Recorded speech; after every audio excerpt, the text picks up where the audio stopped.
మొత్తానికి తెలంగాణ మున్సిపల్ ఎన్నికల్లో అధికారంలో ఉన్న కాంగ్రెస్ పార్టీయే హవా సాధించింది. హంగ్ వచ్చినా సరే టోటల్‌గా ఒక 92 మున్సిపల్ స్థానాల్లో అయితే కాంగ్రెస్‌దే విజయకేతనం. అయితే ఇక్కడ ఒకటి రేవంత్ ఎఫర్ట్ పెట్టారా? లేదంటే రేవంత్ చేసిన రాజకీయం ముందు బీఆర్ఎస్ లేదంటే మిగిలిన పార్టీలు చిత్తయిపోయినాయా అనేది. కాకపోతే ఇక్కడ ఎవరి వెర్షన్ వాళ్ళైతే వినిపిస్తున్నారు. మరోపక్క భారతీయ జనతా పార్టీ కూడా చెప్తున్నది ఒకటే. మజ్లిస్‌తో చేతులు కలిపి భారతీయ జనతా పార్టీ మీద కుట్ర చేశారు అని చెప్పి అటు కాంగ్రెస్ పార్టీని, ఇటు బీఆర్ఎస్‌ని కూడా విమర్శిస్తున్న పరిస్థితి అయితే కనిపిస్తుంది. ఓవరాల్‌గా ఈ ఈ ఎన్నికల ఫలితాలు ఒక రకంగా బీఆర్ఎస్ని, బీజేపీని రెండింటినీ కూడా అలర్ట్ చేశాయి. కాంగ్రెస్ పార్టీ అధికారంలో ఉంది కాబట్టి హంగ్ వచ్చినా సరే సునాయాసంగా గెలుపొందింది ఒక స్థానం మినహా. ఇదే అంశం మీద చర్చించే ప్రయత్నం చేద్దాం.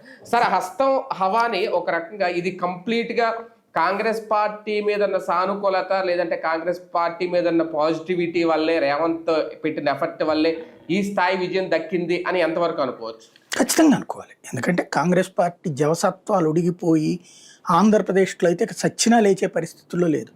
తెలంగాణలో కూడా ఆ పరిస్థితికి దిగజారకుండా కొంతవరకు ఉత్తమ్ కుమార్ రెడ్డి ఓ రకంగా తన సర్వశక్తులొడ్డి కాపాడాడు. మొదటి ట్రిప్ 20 సీట్లు, రెండో ట్రిప్ 21 సీట్లు సాధించడం. కానీ అధికారాన్ని హస్తగతం చేసుకునే స్థాయి శక్తిని ప్రదర్శించలేకపోయాడు. ఇక అయిపోయింది, ఇంకొక ట్రిప్ కూడా కాంగ్రెస్ ఓడిపోతే కాంగ్రెస్ పార్టీకి సంబంధించిన వాళ్ళందరూ ఇక వేరే పార్టీలకు వెళ్ళిపోయి ఉండేవాళ్ళు, మన మూడోసారి కనుక ఓడిపోయి ఉంటే కనుక. అలాంటి సిచ్యుయేషన్లో సాంతమిక కాంగ్రెస్ ఆంధ్రాలో పరిస్థితి తెలంగాణలో కూడా వచ్చేస్తుంది. ఎందుకంటే అప్పుడు ఉన్నటువంటి వాళ్ళకి ఆప్షన్ లేదు, పదే పదే ఓడిపోతుంది. ఇప్పుడు ఉత్తరప్రదేశ్లో, గుజరాత్ లాంటి చోట్లన దశాబ్దాల తరపుడు ఓడిపోతూ వచ్చింది కాంగ్రెస్ పార్టీ. చివరికి అక్కడ ఏమైంది, సమాజ్వాదీ వాడి మీద ఆధారపడి బతుకుతుంది. ఇప్పుడు ఉత్తరప్రదేశ్లో, తమిళనాడులో స్టాలిన్ మీద పడి బతుకుతుంది, బీహార్లో లాలూ ప్రసాద్ వాళ్ళ మీద పడి బతుకుతుంది. అట్లాంటి స్టేజ్ వచ్చేసేది. ఇక అప్పుడు ఎవరో ఒకరితో పొత్తు పెట్టుకుని, అప్పట్లో తెలుగుదేశం కనుక ఒకప్పుడు స్టేట్నే పరిపాలించిన తెలుగుదేశం చివరికి పొత్తు పెట్టుకుని ప్రయత్నించింది కదా కాంగ్రెస్తో. ఫస్ట్ ట్రిప్ బీజేపీతో, రెండోసారి కాంగ్రెస్తో పొత్తు పెట్టుకుని, ఫస్ట్ ట్రిప్ రాష్ట్ర విభజన తర్వాత బీజేపీతో పొత్తు పెట్టుకున్నప్పుడు డామినేటింగ్ పాత్ర తెలుగుదేశాన్ని, రెండోసారి కాంగ్రెస్తో పొత్తు పెట్టుకున్నప్పుడు తెలుగుదేశం పాత్ర కాంగ్రెస్కి వెళ్ళిపోయింది. కాంగ్రెస్ ప్రధానమైన పాత్ర అయింది, తెలుగుదేశం నామమాత్రంగా మిగిలింది. ఆంధ్రాలో కమ్యూనిస్టులు ఎట్లాగో తెలంగాణలో కమ్యూనిస్టుల తరహాకు వచ్చేసింది అది పార్టీ. అలాంటి స్టేజీలో ఉన్నప్పుడు కాంగ్రెస్ పార్టీ అప్పుడు కూడా దెబ్బతిన్నటువంటి పార్టీ. అసలు కాంగ్రెస్ పని అయిపోయిందన్నటువంటి దశలో రేవంత్ రెడ్డి సర్వశక్తులు ఒడ్డి డబ్బుకి డబ్బు ఖర్చు పెట్టాడు. అట్లాగే కేసీఆర్ వ్యతిరేకతని బాగా వినియోగించగలిగాడు, ప్రభుత్వ వ్యతిరేకతను బాగా వినియోగించగలిగాడు. కేసీఆర్ అంటే భయపడిపోతున్నటువంటి మీడియాకి విడిగా వెళ్ళి కూర్చుని ఒక్కొక్కరికి భరోసా ఇచ్చాడు. నేను అధికారంలోకి వస్తే మిమ్మల్ని అందరినీ పోషిస్తాను, మీరందరూ నాకు అండగా నిలబడండి, కేసీఆర్ని ఇప్పుడు ఓడించగలిగితేనే కుదురుతుంది, లేకపోతే అతను రాక్షసుడిగా తయారైపోతాడు, నియంతలాగా తయారైపోతాడు, ఇప్పటికే మిమ్మల్ని ఎట్ట ఏడిపిస్తున్నారో తెలుసు. 2014లో రాష్ట్ర విభజన నుంచి 10 సంవత్సరాల పాటు 10 పైసలు డబ్బులు లేదు పేపర్లకి, టీవీలకి, అడ్వర్టైజ్మెంట్ మనీ కానీ. అది ఓన్లీ నమస్తే తెలంగాణకి, టీ న్యూస్కి ఇచ్చుకున్నాడు ఆయన. మిగతా అందరినీ తొక్కిపడేశాడు, ఇంక్లూడింగ్ సాక్షిని కూడా అక్కడ తొక్కేశారనమాట. వాళ్ళకు ఫ్రెండ్స్ అని చెప్తున్నా కూడా, వీళ్ళు ప్రచారం చేస్తున్నారు కూడా, ఆ స్థాయిలో తొక్క అవతల పడేశాడు. కాబట్టి ఇదిగో మీరు పేపర్లు అందరూ, టీవీలు అందరూ కూడా నాకు సహకరించారు అంటే వీళ్ళందరూ సహకరించారు అతన్ని నాయకుడిగా బాగా ప్రమోట్ చేశారు. అందుకని ఏది కేసీఆర్ నియంతృత్వం మీద విరక్తితో ఈవెన్ జర్నలిస్టులు ఒకప్పుడు తెలంగాణ ఉద్యమానికి ముందు కేసీఆర్కి అండగా తమ తమ యాజమాన్యాలకు వ్యతిరేకంగా పోరాడారు జర్నలిస్టులు. అలా పోరాడిన వాళ్ళకి కొంతమంది కేసీఆర్ వచ్చాక ఒకళ్ళిద్దరికి ఎమ్మెల్యే టికెట్లు ఇచ్చాడు, ఒకళ్ళిద్దరికి నామినేటెడ్ పదవులు ఇచ్చాడు. నాయకులకి ఇచ్చేసాం కాబట్టి మిగతా జర్నలిస్ట్ని పట్టించుకోనక్కర్లేదు అనుకున్నాడు. తెలంగాణ ఉద్యమానికి ముందు నుంచినే జర్నలిస్టులు డబ్బులు పెట్టి తలా ఇంత నేసుకుని కొనుక్కున్నటువంటి స్థలాలను కూడా లాగేసుకున్నారు. అది వివాదాల్లోకి వెళ్ళిపోయింది. ప్రభుత్వం స్థలం ఇస్తుందంటే ఒక్క గజం భూమి ఇవ్వలేదు, ఇస్తానని చెప్పేసి 10 సంవత్సరాలు మోసం చేశారు. దాంతోపాటు అంతకుముందు విభజనకి ముందు రాష్ట్రంలో సచివాలయంలోకి దర్జాగా తిరిగే హక్కు ఉండేది జర్నలిస్టులకి. అలాంటిది విభజన తర్వాత సచివాలయంలోకి జర్నలిస్టులే ఎంటర్ కాకుండా బయట పెట్టుకొచ్చేసాడు ఆయన. అలాంటిది అసలు ఓ రకంగా చెప్పాలంటే జర్నలిస్టులని దారుణంగా అవమానించాడు కేసీఆర్. జర్నలిస్టులను కూడా యాజమాన్యాలను ఒక రకమైంది, యాజమాన్యాలేమో ఆర్థికంగా ఇబ్బంది పెట్టాడు, వీళ్ళనేమో మానసికంగా ఇబ్బంది పెట్టాడు జర్నలిస్టులు. దాంతో జర్నలిస్టులు కూడా ఒకప్పుడు తెలంగాణ ఉద్యమ సందర్భంలో కేసీఆర్ని పొగిడిన జర్నలిస్టులే కేసీఆర్ని తెడ్డం బిగించేశారు వార్తల ద్వారా. అన్నీ కలిస్తే కేసీఆర్ పతనం అన్నటువంటి జరిగింది. అది రేవంత్ అన్నది ఆ లీడ్ తీసుకున్నాడు. బండి సంజయ్ అది తీసుకునేవాడు, కానీ అందరినీ కలుపుకెళ్ళలేకపోయాడు బండి సంజయ్. దానికి తోడు అతన్నే పక్కన పెట్టేయడంతో కుదరలేదు. రేవంత్ అది అడ్వాంటేజ్ తీసుకోగలిగాడు. గెలిచిన తర్వాత కేసీఆర్ని ఎక్కడికక్కడ తొక్కడంలో ఈ మీడియా అంతా అతనికి సహకరిస్తోంది. నెంబర్ 1. నెంబర్ 2 వచ్చేటప్పటికి క్యాడర్లో ఇప్పటికీ పబ్లిక్లో వచ్చినటువంటి అసంతృప్తి తన వైపుకి మళ్ళకుండా చూసుకున్నాడు, కానీ ఇప్పటికైతే అసంతృప్తి పెరిగింది. ఈ రిజల్ట్లో upper hand Congress, no doubt at all. కానీ సాధికారిక విజయం కాదు. సాధికారిక విజయం అంటే పబ్లిక్ అందరి నుంచి అద్భుతమైన విజయం కాదు. 2020లో జరిగినటువంటి ఇదే మున్సిపల్ ఎన్నికల్లో కాంగ్రెస్ పార్టీ కేవలం 4 మున్సిపాలిటీలు గెలుచుకుంది. బీజేపీ 2, ఎంఐఎం 2, మొత్తం 6 మున్సిపాలిటీలు. మిగతా వాళ్ళు వస్తే మిగతా ఎన్ని దాదాపు 120 అప్పుడు ఉంది, ఇప్పుడు 133 దాకా వెళ్ళినాయి కదా. అప్పుడు 120 ఉంటే ఈ 6 పోను మిగతాదంతా 100కి పైగా మున్సిపాలిటీలు గెలుచుకుంది ఆ రోజున బీఆర్ఎస్. పర్సంటేజ్ ఆఫ్ ఓటింగ్ కూడా దాదాపు 50% పైగా సంపాదించుకుంది ఆ రోజున. అదే ఇవాళ చూసుకుంటే వీళ్ళు టఫ్ ఫైట్ ఫేస్ చేయాల్సి వచ్చింది. టఫ్ ఫైట్లో ఆధిపత్యం ప్రదర్శించారు. సేమ్ టైం 39% కాంగ్రెస్ ఓట్ అంతే. ఇప్పుడు అంటే మొన్న అసెంబ్లీ ఎలక్షన్స్తో కంపేర్ చేసిన, పార్లమెంట్ ఎలక్షన్తో కంపేర్ చేసిన ఓటింగ్ తక్కువ. ఎక్కువ మున్సిపాలిటీలు గెలుచుకోవచ్చు కానీ ఓటింగ్ తక్కువ. సేమ్ టైం పార్లమెంట్ ఎలక్షన్లో 15-17% పడిపోయింది టీఆర్ఎస్. అది కాస్త ఇప్పుడు ఏకంగా మళ్ళీ 29% చేరుకుంది. ఇంకోటి ఒక 14 చోట్ల డైరెక్ట్గా, ఇంకో 3-4 నిన్న మొన్న జరిగిన దాంట్లో గెలుచుకుంది వేరే వాళ్ళతో కలిసి. భారతీయ జనతా పార్టీ కూడా ఒక బలమైన శక్తిగా ఎదిగింది.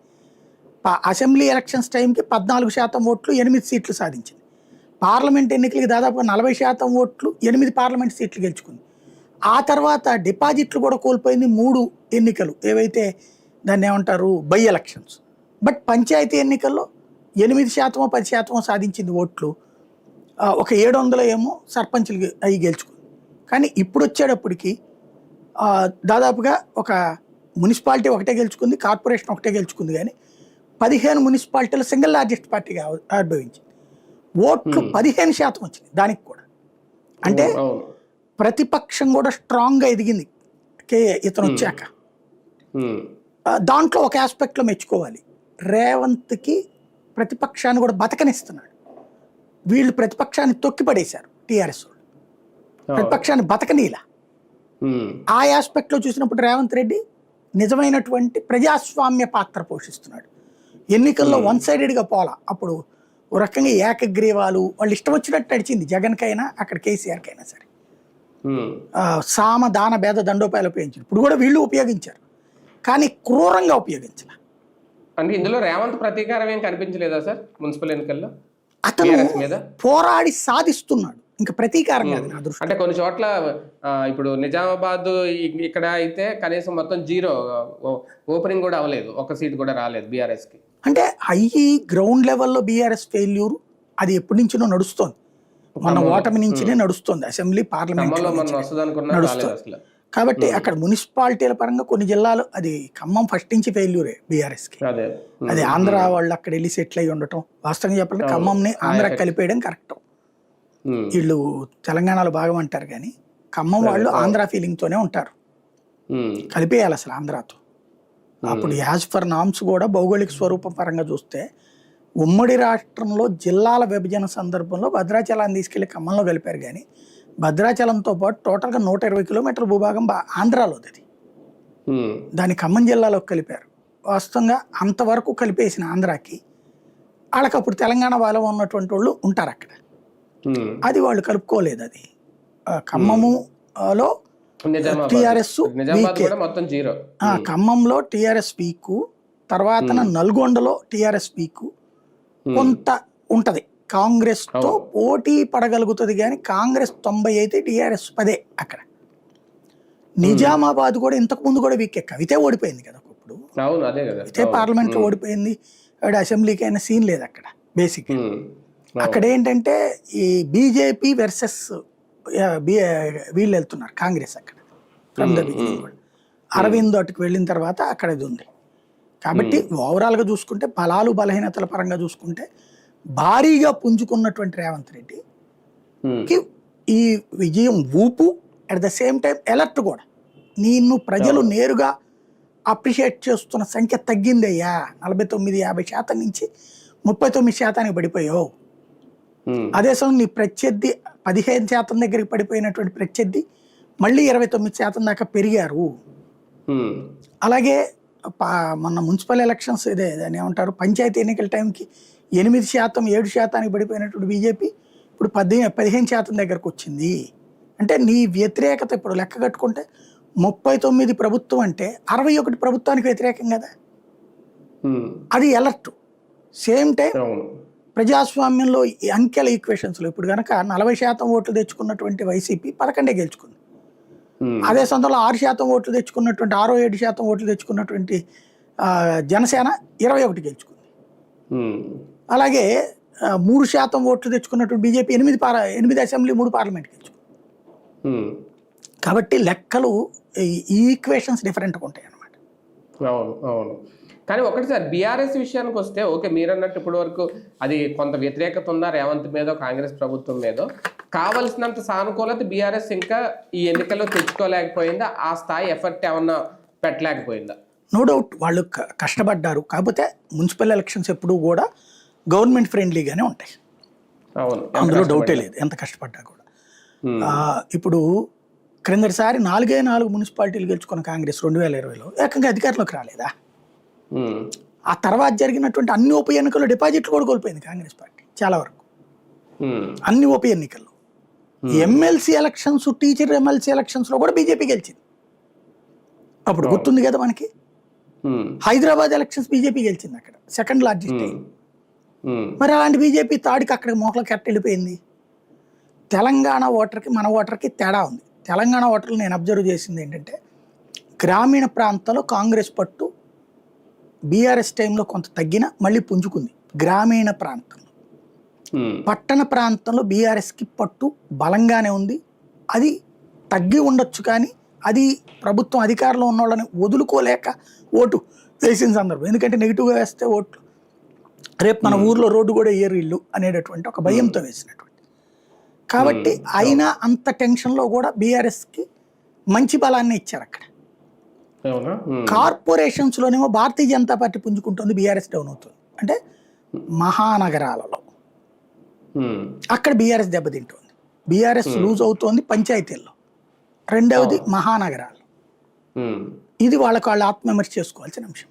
అంటే ఇవి మున్సిపల్ ఎన్నికలే కాబట్టే సార్, ఇప్పుడు వరుసగా 10 ఏళ్ల పాటు పరిపాలించిన బీఆర్ఎస్ ఓకే, అప్పుడు టీఆర్ఎస్గా ఉన్న జాతీయ పార్టీకి ఎదగాలని అనుకున్న టైంలో ఒక దెబ్బ అయితే పడింది. కానీ ఈ లోపల ఈ 2.5 దాదాపు 3 ఏళ్లలో ఆ ఎఫర్ట్ పెట్టుంటే కనీసం 30 లేదంటే ఒక 30 నుంచి 40 స్థానాలైనా వచ్చుండేవేమో. మరి 18 మున్సిపాలిటీలో దక్కించుకోవడం అంటే ఆ ఎఫర్ట్ ఏమైనా మిస్ అయిందా? అట్లా అనుకోవడానికి ఏం లేదు. ఇప్పుడు సింగిల్ లార్జెస్ట్ గా చూస్తే 30 దాకా వచ్చినాయి బీఆర్ఎస్కి. అందులో కాంగ్రెస్ లాక్కుంది అవతల. తర్వాత పర్సంటేజ్ ఆఫ్ ఓటింగ్ చూడాలి ఇక్కడ, మున్సిపాలిటీలు కాదు. ఎందుకంటే ఇప్పుడు కొన్ని చోట్ల బీఆర్ఎస్ కాంగ్రెస్ కలిసిపోయి ఒకళ్ళు ప్రెసిడెంట్ ఒకళ్ళు వైస్ ప్రెసిడెంట్, కొన్ని చోట్ల బీఆర్ఎస్ బీజేపీ కలిసి ఒకళ్ళు ప్రెసిడెంట్ ఒకళ్ళు వైస్ ప్రెసిడెంట్, కొన్ని చోట్ల కాంగ్రెస్ బీజేపీ కలిసి కూడా పంచుకున్నారు. కాబట్టి మున్సిపాలిటీని అట్లా కౌంట్ చేయడానికి వీల్లేదు. టోటల్ లెక్కలో చూసుకున్నప్పుడు వీళ్ళకి 1200 దాకా వస్తే వీళ్ళు 800 దాకా వచ్చారు, 750 దాకా బీఆర్ఎస్. అదే సందర్భంలో బీజేపీ కూడా 270, టోటల్గా 300 దాకానే వచ్చింది మున్సిపల్ కార్పొరేషన్స్ ఇవన్నీ కలుపుకుంటే. కాబట్టి వాళ్ళు పుంజుకున్నారు. టోటల్గా చూసుకుంటే 1250 ఏమో కాంగ్రెస్కి వస్తే వీళ్ళ ముగ్గురిది కలిస్తే 1350 దాకా అయినాయి. ఇది ఎంఐఎం బీజేపీ వీళ్ళని కలిస్తే. కాబట్టి ప్రభుత్వానికి ఇప్పుడు ఏంటంటే విభజించి పాలించు టైపులో ఇక్కడ ఆంధ్రాలో రెండింటి మధ్యన అక్కడ ట్రయాంగులర్ ఫైట్ అయింది. ట్రయాంగులర్ ఫైట్ లో బీజేపీ చీల్చిన ఓట్లతో కొన్ని చోట్ల కాంగ్రెస్ దెబ్బతింది, ఎక్కువగా బీఆర్ఎస్ దెబ్బతింది. ఎక్కువగా దెబ్బతింది బీఆర్ఎస్, బీజేపీ దెబ్బ. అది ఏది పిల్లి పోరు పెట్ట తీర్చినట్టు అంటారు కదా, పెట్టపోరు పిల్లి తీర్చినట్టు అన్నట్టు. అది కాంగ్రెస్కి అడ్వాంటేజ్, బీజేపీ బీఆర్ఎస్లో కూడా. మొన్న అసెంబ్లీదైనా అయింది, ఇప్పుడైనా అది అయింది.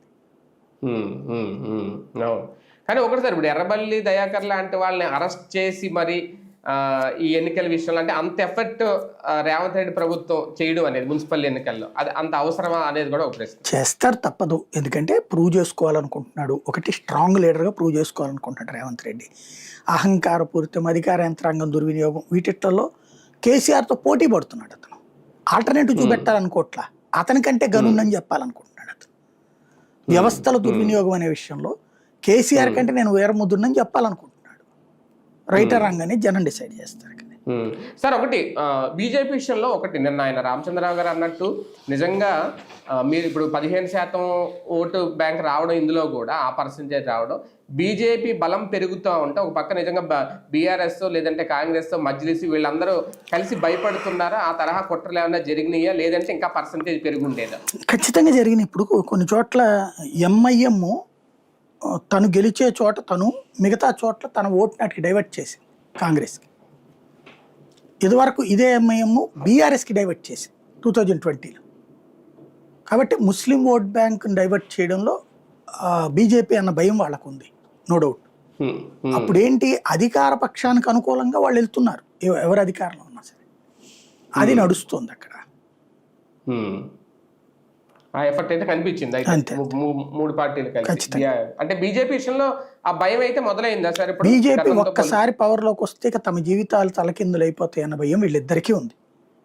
ఇంకా రాకూడదు, ఇప్పటి నుంచి రాకూడదని ఇప్పుడే తొక్కాలన్న ప్రయత్నం చేస్తున్నారు. అదే కదా, రైట్. చూద్దాం. మొత్తానికి తెలంగాణ మున్సిపల్ పోరులో అయితే మాత్రం కాంగ్రెస్ పార్టీ విజయం సాధించిందని చెప్పాలి. ఎవరి ఎఫర్ట్ ఎలా ఉన్నా సరే ఒక అలర్ట్, ఒక డేంజర్ బెల్స్ అన్ని పార్టీలకి ఈ ఎన్నికలు వినిపించాయా? దీన్ని బట్టి భవిష్యత్తు రాజకీయాలు కార్యాచరణ మిగిలిన పార్టీలది ఎలా ఉండబోతోంది వేచి చూద్దాం.